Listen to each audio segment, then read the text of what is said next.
Hello बच्चों, let's see the question. The question says, which of the following sentences are statements? In case of a statement, mention whether it is true or false. तो हमें यहाँ पे sentence का given is 6 a positive integer. तो सबसे पहले हम समझ लेते हैं कि इस क्वेश्चन के अंदर हम क्या की कंसेप्ट यूज करेंगे.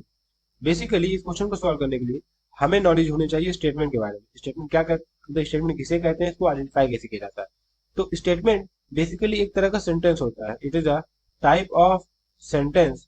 ये एक तरह का सेंटेंस होता है विच इज आइदर ट्रू और फॉल्स. यार लिखेंगे हम लोग विच इज आइदर, या तो वो ट्रू होगा या तो फॉल्स होगा, दोनों नहीं हो सकता एट अ टाइम. ट्रू और false but not both simultaneously. But not both simultaneously, ये होता है हमारा statement.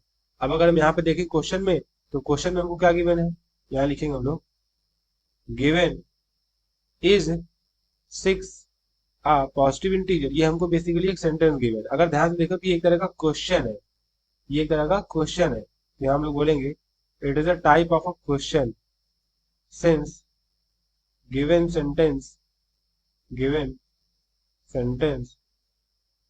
Is a question. Therefore, ये तरह क्वेश्चन है. देयरफॉर ये कोई प्रूवन फैक्ट नहीं है, इसीलिए हम कहेंगे कि हमारा स्टेटमेंट नहीं हो सकता. स्टेटमेंट बेसिकली एक तरह का सेंटेंस होता है जो कि ट्रू है फॉल्स है. और ट्रू है फॉल्स हम किस बेसिस पे जज करेंगे, जब हमारा वो एक प्रूवन फैक्ट होगा. यहाँ पे एक क्वेश्चन पूछ रहा है. कोई भी क्वेश्चन कभी सेंटेंस नहीं होता, इस बात का हमेशा ध्यान रखना है. कोई भी क्वेश्चन हो या ओपिनियन हो या एडवाइस हो या कह सकते हैं ऑब्जेक्टिव सेंटेंस हो, किसी के लिए हम प्रे कर रहे हैं, इस टाइप के जितने भी सेंटेंसेस होते हैं वो कभी स्टेटमेंट नहीं होते. यहाँ लिखेंगे therefore it is not a it is not a statement. इस बात का हमें हमेशा ध्यान रखना है कि कोई भी क्वेश्चन कभी भी स्टेटमेंट नहीं होता.